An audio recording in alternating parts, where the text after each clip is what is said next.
Assalamualaikum warahmatullahi wabarakatuh. Kami dari kelompok 7. Nama saya Novi Nurfitria, NIM 1961201054. Nama saya Solihatul Ana, NIM 1961201048.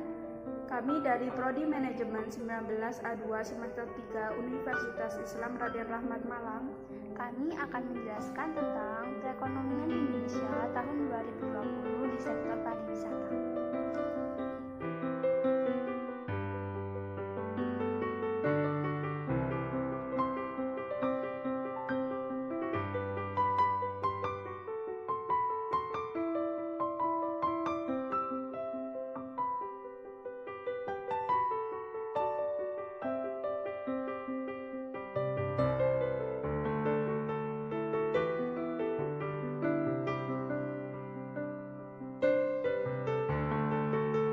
Pengertian pariwisata berdasarkan Undang-Undang RI Nomor 10 Tahun 2009 tentang kepariwisataan disebutkan pariwisata adalah berbagai macam kegiatan wisata dan didukung berbagai fasilitas serta layanan yang disediakan oleh masyarakat, pengusaha, pemerintah, dan pemerintah daerah.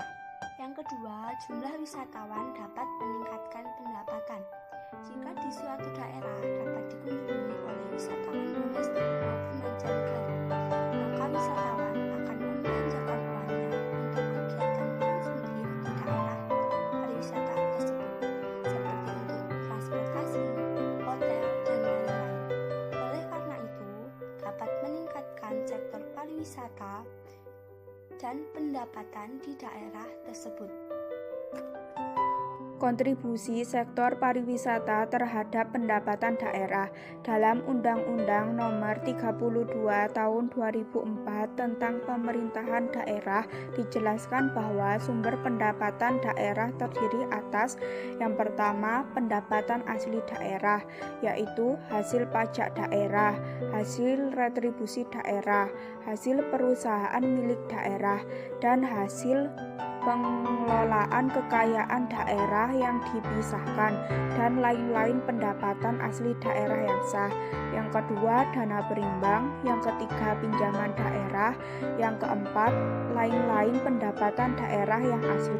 Kemampuan daerah dalam melaksanakan otonominya sangat ditentukan atau tergantung dari sumber-sumber pendapatan asli daerah atau PAD. Pemerintah daerah dituntut untuk dapat menghidupi dirinya sendiri dengan mengadakan pengelolaan terhadap potensi yang dimiliki.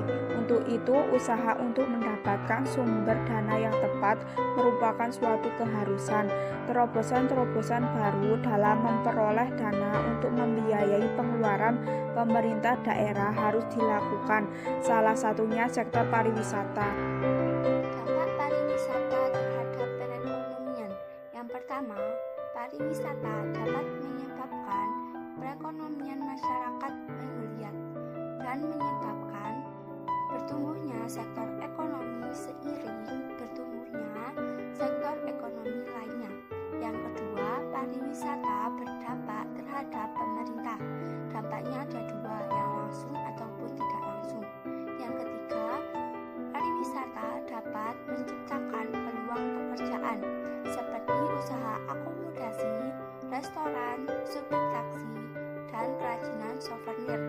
Yang keempat, pariwisata mendorong pemerintah daerah untuk menyediakan infrastruktur yang lebih baik seperti air bersih, listrik, telekomunikasi, transportasi, dan lain-lain. Yang kelima, pariwisata dapat digunakan untuk mengukur nilai ekonomi di suatu daerah pariwisata. Dampak pariwisata terhadap perekonomian. Negative Economic Impact of Tourism. Yang pertama, LKG atau kebocoran dalam pembangunan pariwisata dikategorikan menjadi dua jenis kebocoran, yaitu kebocoran impor dan kebocoran ekspor. Yang kedua, enklave touris. Sering diasosiasikan bahwa sebuah destinasi wisata dianggap hanya sebagai tempat persinggahan.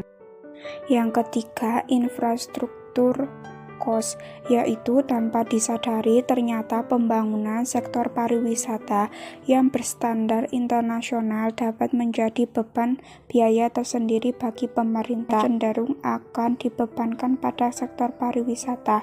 Dalam artian, untuk membangun infrastruktur tersebut, pendapatan sektor pariwisata harus ditingkatkan.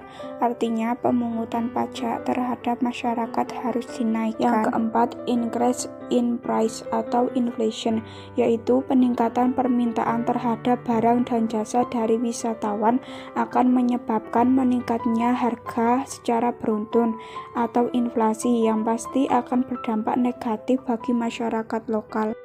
Yang kelima, economic dependence, yaitu jika sebuah negara yang hanya menggantungkan perekonomiannya pada salah satu sektor tertentu seperti pariwisata misalnya, akan menjadikan sebuah negara menjadi tergantung pada sektor pariwisata. Sebagai akibatnya, ketahanan ekonomi menjadi sangat beresiko tinggi. Dan yang terakhir, seasonal karakteristik, yaitu dalam industri pariwisata dikenal adanya musim-musim tertentu seperti misalnya musim ramai, peak season, di mana kedatangan wisatawan akan mengalami puncaknya, sementara dikenal juga musim sepi, low season, di mana kondisi ini tidak sesuai dengan harapan para pebisnis. Sebagai dampaknya, pendapatan industri pariwisata juga menurun. Hal ini sering disebut problem season.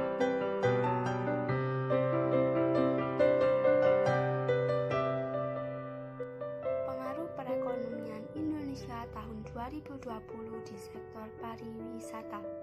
Tahun 2020, jumlah kunjungan wisatawan cenderung menurun. Oleh karena itu, perekonomian Indonesia tahun 2020 menjadi tidak stabil.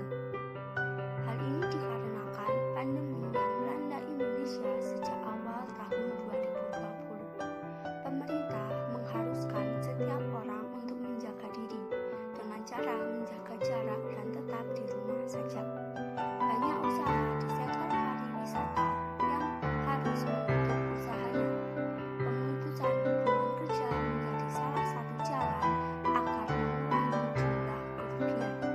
Bagaimana memulihkan perekonomian Indonesia tahun 2020 menjadi tantangan tersendiri pemerintah Indonesia. Sekian dari kami.